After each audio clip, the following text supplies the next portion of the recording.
browsing all day, every day to collect your points and use it to redeem amazing offers and discounted freebies right away. There's so much available for you. So dial *550# and get your reward today. Let's go. Everywhere you go.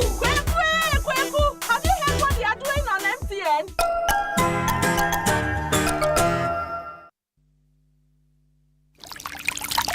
Good afternoon, Ghana. It's 12 o'clock. Time to reach for mobile water. Mobile water, unique in every way.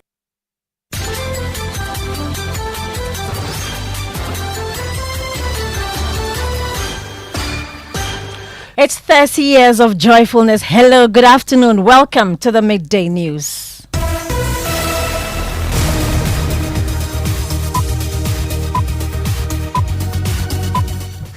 The Midday News is live on Joy 99.7 FM and Hits 103.9 FM, both here in Accra. In Kumasi, we are on Love 99.5 FM and on myjoyonline.com. We are also live in all 16 regions of Ghana via various affiliates, live on X Spaces and on Facebook. The Midday News is supported by Petrol Soul Platinum Energy, energizing homes. Coming up, the Attorney General steps in as the head of procurement, current and former top management, and the board of the Electricity Company of Ghana face questioning over the disappearance of 131,300 containers. It will not be limited to only the Director of Procurement. The Director of Procurement alone does not sign contracts that goes up there. And so I think that it should go beyond that. All those superintendents ought to be given a fair hearing and a fair trial. Meanwhile, authorities have recovered over 200 containers and arrested 14 individuals in connection with the case. Some of them, you can't even see the containers. Their content have already been disgorged from the containers. And so you see a lot of cables in drums. Also in this bulletin, Western North Regional Minister Wilbert Petty Brintum denies allegations of halting a joint anti-Galamsey operation and ordering the return of seized excavators to the illegal miners. I did not stop any activity of the military and then the Forestry Commission in helping all of us to stop illegality. I did not stop anybody. We'll bring you details of that, plus some reactions from my colleague Erastus Asari Donko. Now, Speaker of Parliament Alban Bagby's awards proposal to honor incorruptible citizens questioned.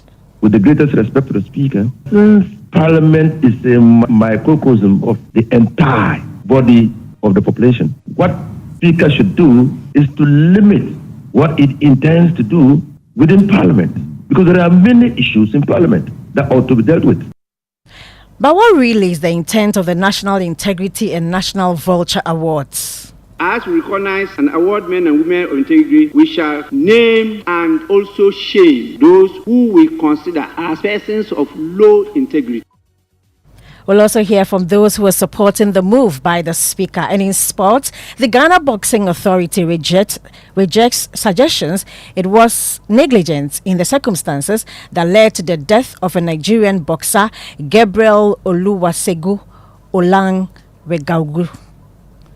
That's all. We'll bring you details of that in Boot Bulletin. Thanks for choosing us. This is Joy News. We are independent, fearless, and credible.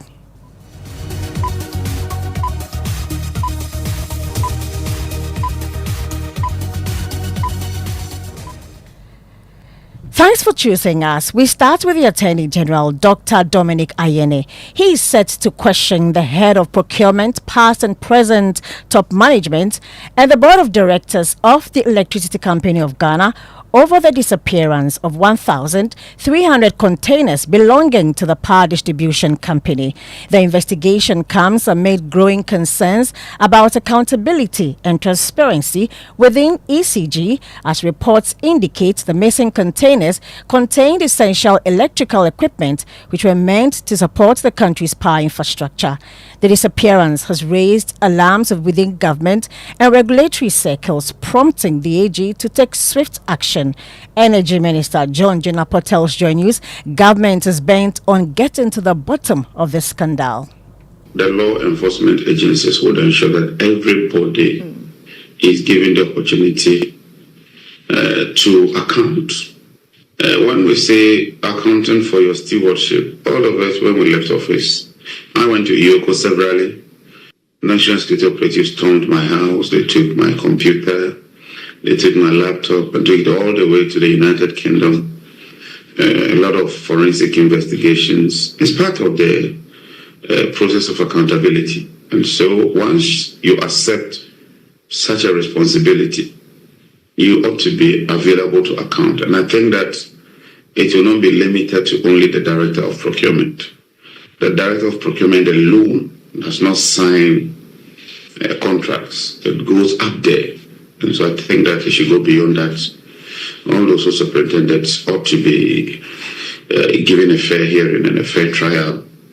So to limit it to the Director of Procurement, I disagree, because it's the board and the management that decided to merge the position of Director of Procurement with that of Estates. The Estate Director doesn't have the requisite qualification when it comes to procurement. And so who took that decision, and why would you do that? You already had a procurement directorate. What informed you to merge them? What did you want to achieve? What was the game plan? Such that you merge the Estates and Procurement Directorate and jettison the Procurement Director, and then put the head of Estate in charge of procurement. And if you read the reports, it tells you that the man they put in charge admitted that he was under pressure to sign contracts. So we'll hear more from the Energy Minister. But what exact role did this head of procurement play in all of this? And my colleague Elton Brobe joins me with the details. Let us in on the role that he played. Well, according to the report, procurement methods outlined in the procurement plan submitted to the committee that was tasked to investigate the disappearance of the containers by the procurement premises and estate directorate were not followed. Even though a procurement plan exists, ECG's procurement were not done in accordance with the procurement plan. Unsolicited proposals from suppliers to the managing director were forwarded directly to the procurement premises and directorate for contract to be drafted and awarded without competition, albeit other price analysis. There was also no competition for the award of contract to suppliers. Prevalent use of single source procurement became the order of the day. Third parties, local suppliers who served as middlemen, were engaged to supply foreign goods, example transformers, cables that could have been procured directly by the manufacturer. And finally, the intercom cost, insurance and freight is mostly used for freight goods procurement, and 90% of the contract value is paid upon supplier submitting the shipping document to ECG. But according to the report, all this were sidestepped. Thank you very much, Elton Brobe. He brought us details of all that the head of procurement had to do with this scandal. Well, the Energy Minister, John Jinapor, is also pointing to some significant strikes in the case, recovering over 200 of the missing containers and arresting 14 individuals who are suspected to be connected to the scandal. However, over 1,000 containers are still unaccounted for, and investigators are ramping up efforts to trace their whereabouts and determine the circumstances surrounding their disappearance. I'm getting a figure of about 200, but I want to be very cautious. Let me validate that with the agencies. You know, I went to the constituency. I just got back, and I need to get a full briefing tomorrow morning. And so let me appeal to you that kindly allow me get a full briefing tomorrow. Some of them you can't even see the containers. Their content have already been disgorged from the containers, and so you see a lot of cables in drums, and it will be very difficult to tell the number of containers they use. Because when they take the content out of the container, they then take the container to around Ashaman and dump it there. You have the Energy Minister, John Jinapor, there. Now, in a related development, the minority in Parliament is demanding full disclosure regarding 2 flights that landed in Ghana in early March and departed for Gran Canaria, a Spanish island, on the 25th of March. The flights, an air ambulance and a private jet, allegedly remained in the country for 5 days before their departure. According to the minority, there's no evidence that the air ambulance carried any patients upon an arrival or departure. John Intim-Fojo is a ranking member on the Defense and Interior Committee. Let's hear from him.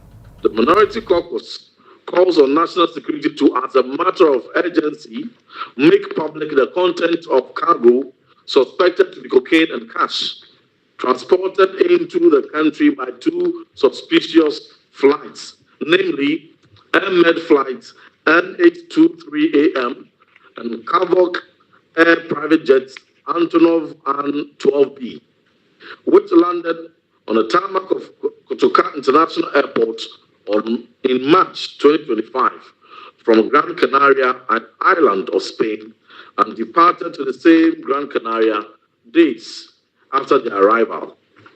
Reliable intelligence intercepted by the Minority Caucus indicates that on March 20th, 2025, Med flights N823AM, which is an air ambulance, and I must stress, it's an air ambulance designed specifically to carry patients, landed at Kotoka International Airport in Accra, Ghana, and remained in the country for 5 days before departing 1 a.m. on March 25th, 2025, back to Gran Canaria.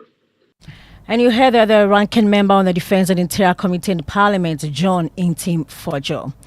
Let's move to other stories. And the Western North Regional Minister, Wilbert Petty Brintum, has denied allegations of halting a joint military and forestry commission anti-Galamsey operation in the Tano Anya forest. The Western North Regional Minister has come under strong criticism for allegedly stopping that security operatives from cutting excavators from the forest and ordering the return of 15 of those seized excavators to the Galamsey operators. This is what happened as narrated by my colleague Erastus Asari Donko. We have still been notifying government. The sector minister, we've been notifying him. We've been telling him about the ongoing invasion of the forest reserves. But no action has been taken yet until the legal concession owner, Clean Jobs, decided to team up with the Forestry Commission to send troops in there.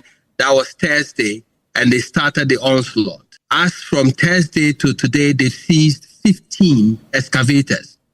Now, 25 excavators were tracked from the forest. They were mining illegally within the forest. When they heard of the operation, they tracked the 25 excavators to the edge of the forest. And that was the controversy, that they should seize the equipment and ask them to come forth with explanation as to why the equipment was found at the edge of the forest. But there was a banter between the deputy forest manager and the team, who would not allow them to seize the 25 excavators. So there were other confrontations. The district and divisional police commanders sent men in there ostensibly to arrest the team because they claim they are not aware of their operation. And it baffles my mind how the police suddenly got interested in illegal miners who are being chased out of the forest, when indeed it was within their jurisdiction to do so, and they have not done so. Subsequently, the Western North Regional Minister drove into the forest himself. He also asking the soldiers to stop tracking the equipment to the nearest assembly because he claims he was not notified. You just heard Erastus Asari Donko there. Well, the minister is denying this allegation, insisting that his directive was to a mining firm in the forest and not to the task force. Nothing of that nature happened. I did not stop any activity of the military and then the Forestry Commission in helping all of us to stop illegality. I did not stop anybody. In any case, I don't owe that power. You see, let me give you a little background. No, I want to understand something before you move on. Now, you said you were going for a funeral. When you met these people, you go down to exchange pleasantries. And then they led you to a certain point, which, of course, you went beyond the Dunko River, right? Now, yes, you went along it. Okay. So where were these seized equipment parked? And where did you make the remark that what they were doing was not more than what the illegal miners were doing. Yes, the point is that when you were traveling along that stretch where they had done this devastation and all those work, we did not see excavators. It was only at the point where we stopped that we saw one excavator coming from an operational area. And you heard the Western North Regional Minister Wilbert Petty Brintum speaking to Samuel Kojo Brace on Joy Prime on the Joy News channel. Let's get to Erastus live on the phone lines to clear up this for us. Erastus, the minister has denied giving any such directive to the task force. What more do we know about that? Let me state that the minister is not being truthful. I have evidence to the effect that he drove into the Tanzania Forest Reserve precisely where Clean Jobs and Forestry Commission Rapid Response Team have initiated and arrested 15 excavators that were in the process of being tracked out of the forest. He gave the order that the military personnel should stop tracking the excavators out of the forest. His confusion is that he, as RESEC head, has not been notified. So when he gave that order, it stopped the operation for hours. Hold on a minute, Erastus. That is a fact. He mentioned that his directive was to the mining firm in the forest and not to the task force, if you get that. Clarify that based on what you're saying. Yes, there is no mining firm in that operation. Clean Jobs has legal concession in the forest, but they are not operating. They, under the law, have the power to protect their concession. We have been notifying government of an invasion of the Tanzania Forest Reserve now. Action was taken first. They left some people in the forest. They were still invading. We told government there was no action. And then we asked the question, why is the concession owner not protecting his concession? So I was happy that Clean Jobs, which is the concession owner and not the miner, took that action with the Forestry Commission to seize the equipment and drive those people finally out of the forest. Okay. I don't know what the interest of the minister is to drive into the forest and ask them to stop tracking the equipment when he has been given the opportunity months ago to stop that illegality, but he failed as RESEC head of that region. Thank you so much, Erastus Asari Donko, and we are sure to get to the bottom of this. When we do, we'll definitely spread it across on all our platforms. Let's move to Parliament, where the Speaker, Alban Bagbin, says a National Integrity Award to honor citizens and other persons who are incorruptible and contributes to national building will soon be instituted. Speaking before Parliament was adjourned indefinitely, Alban Bagbin explained the award scheme will promote integrity and also foster accountability.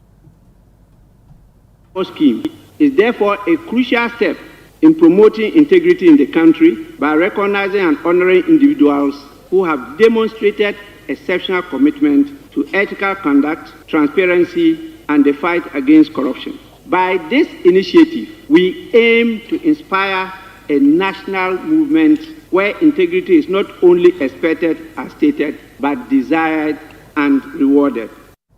The Speaker also announced an award to be called the Vulture Award to expose corrupt public officials. We shall name and also shame those who we consider as persons of low integrity. There will also be what is termed the Vulture Award, which will be bestowed upon men and women considered perverse and persons with the lowest levels of integrity in the country. While reacting on the AM show on the Joy News channel, the former MP for Tamale Central, Inus Afuseni, questioned the basis of Parliament's involvement in such a scheme.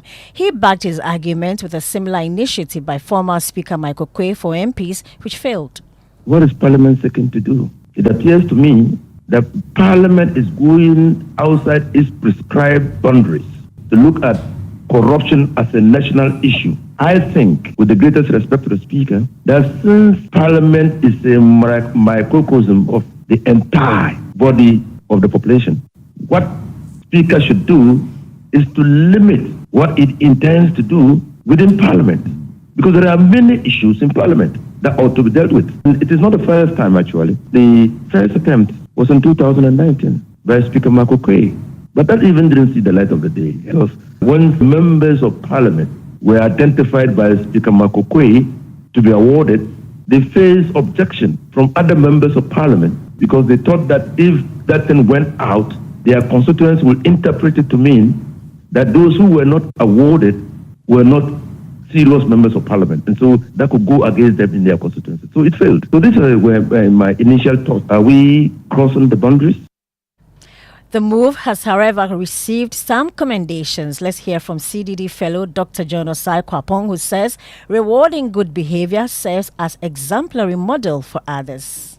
In general, these awards for me is important because you get to recognize exemplary citizens. You shine the light on them, and you hope that they become the kind of citizen rated, incentivized, encouraged to model our behavior after in the spaces that we find ourselves. Because what you don't want is to have patriotism decline to the point where the country doesn't matter to a critical mass of the people. Yeah, I think these kinds of awards and other kinds of strategies every so often to get people to not lose complete love for their country and the willingness to country.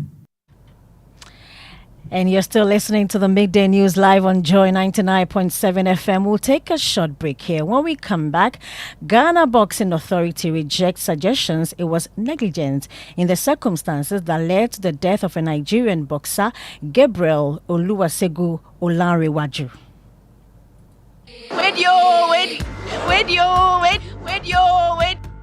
Where did I? Now I don't know when I just saw. Obiang, what's the chrome ha? Ain't you want to say Petrosol for your energizing drinks for motion? Hey boy. Petrosol are celebrating their 10 years in grand style. They're giving back to their loyal customers. Hope you have registered at their online portal. Don't say I didn't tell you, oh. Each month, customers will stand a chance of winning items like tricycles, motorcycles, television sets, refrigerators, phones, fuel vouchers, and many more. But the best part is that at the end of the promo, we will be giving out a grand prize of 2 Suzuki Espresso cars to lucky winners who stay with us all through the promo period. All you need to join is to visit any of our over 100 stations across the country to get registered, or go to www.petrosolcrm.com to register online.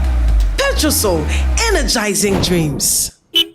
When I wake up in the morning, I brush my teeth with Kale Charcoal toothpaste. This gives me confidence all day. Anytime you meet Amma, don't be surprised I smile showing my beautiful white teeth because I don't have cavity thanks to Kale Charcoal toothpaste for its natural charcoal properties. In fact, we are like twins. I can't go without my Kale Charcoal toothpaste. That be why I dey use Kale Charcoal toothpaste morning and night when I dey go bed safe. It dey make my teeth white when it dey comot every scent from my mouth inside. My confidence level they go up, so I dey show my 32 teeth all. Introducing the Kale Charcoal toothpaste, formulated with activated bamboo charcoal powder, ensures whiter teeth and removes bad breath. The strong natural property of the activated bamboo charcoal removes bacteria, absorbs surface stains on our teeth caused by coffee, wines, and tobacco. Welcome, Kale Charcoal toothpaste. Kale Charcoal toothpaste, Sankofa Yenchi. Kale, happy smile. This advert is FDA approved.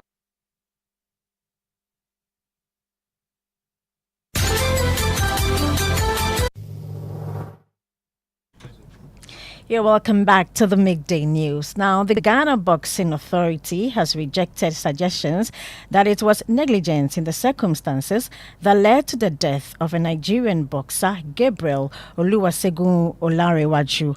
According to a GBA statement, the Nigerian boxer received medical clearance before facing the Ghanaian boxer at the Bukum Boxing Arena in Accra.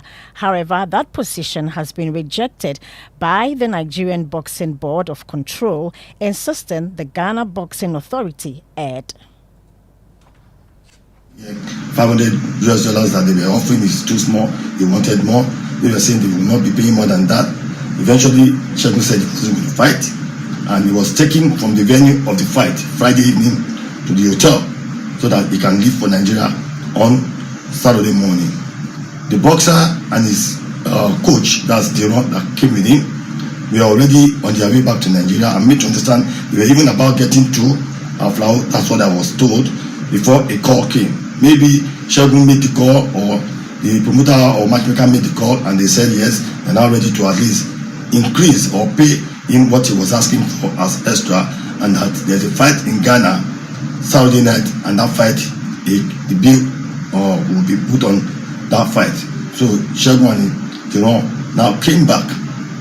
That's where GBA aired. They shouldn't have allowed him to fight on Saturday because the release that was not for Friday.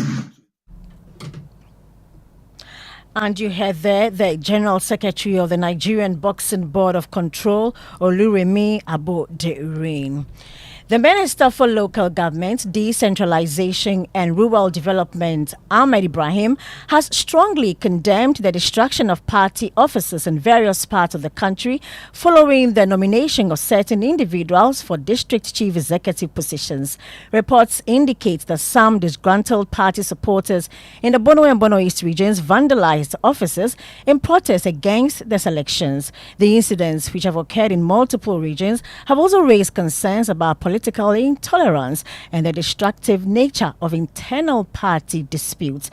The sector minister tells Joy News those nominated are the choice of the people. Bono region, I heard the protests. And in politics, everybody, we have not mentioned the members, anybody's name from there. And in that, even it happened, even in my constituency as well. People thought my brother-in-law was in the race. And people thought I could make my brother-in-law the DC. And my brother-in-law didn't get it, and they demonstrated. For all the three, those who were shortlisted were 2 assembly members and a former DC. And the one who has been to the assembly for 3 times is our communication officer. My brother-in-law is our constituency treasurer. And the former DC, these 3 were shortlisted. And brother, if your sister's husband is contesting for DC, you are the minister for local government. I think the whole family would think that as for this one, it's a kucho. But for Ahmed, I don't work like that. You heard the local government minister, Ahmed Ibrahim. Now, money is more than a medium of exchange. It carries history. Ghana's currency has evolved from colonial pounds to today's cedi, reflecting the nation's journey. But beyond the banknotes on the faces of the people are those who shaped Ghana. Adobea Biritwum explores more in today's Ghana Man series. Money, they say, makes the world go round, but it also tells a story of independence, leadership, and identity. I have come to meet Neodoy Glover. He is the general manager at the Artists Alliance Gallery. He'll be walking me through the evolution of Ghana's currency. We have that of the pound here. Immediately, we took over from the British. We changed to the Ghana cedi, which has Kwame Nkrumah's head on it. Ghanaian currency has since become a canvas for honoring national heroes. And that is Tete Kwashi, Dosia Kise. She was the first net. Ephraim Mamu, our popular musician. And that is our popular Ya Santoa.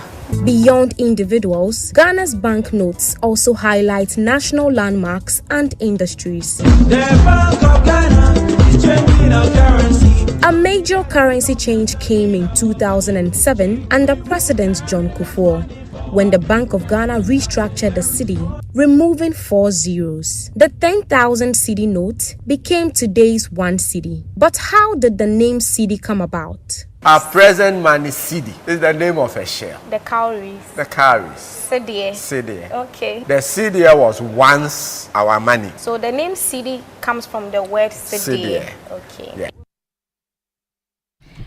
Adobea Biritwum brought us that report. Now, Jarul is back in Ghana, but it's not for a concert. He's here to change lives. He's teaming up with the NGO Pencils of Promise in the Eastern region, and this time he'll be unveiling a brand new 6-unit classroom block. My colleague Jacqueline Ansomoyeboa is with him and joins us live on the phone lines. Jacqueline, where exactly are you and what can you tell us? Well, it's been an exciting day with Jaru in Ghana. He first made a stop at Minya Kobo to pay a courtesy visit to the overlord there, and before heading to the main event, which I'm currently at in Nuaso in the Eastern region, where he's officially commissioning the 6-unit classroom block that he cast off for with the help of Pencils of Promise NGO a year ago. But then he's not stopping there. He just announced plans of expanding the project, adding sports, music and dance facilities, to give these kids a well-rounded education at Niaso, in Niaso community. Thank you so much, Jackie, and we know you'll be bringing us more updates from the Eastern region. That's it for the news. With me, Hannah Odamibek. You can find all these stories and more on myjoyonline.com. You can also join the Joy News channel for news at 1. And thanks to our affiliates for joining us. Enjoy the rest of your afternoon.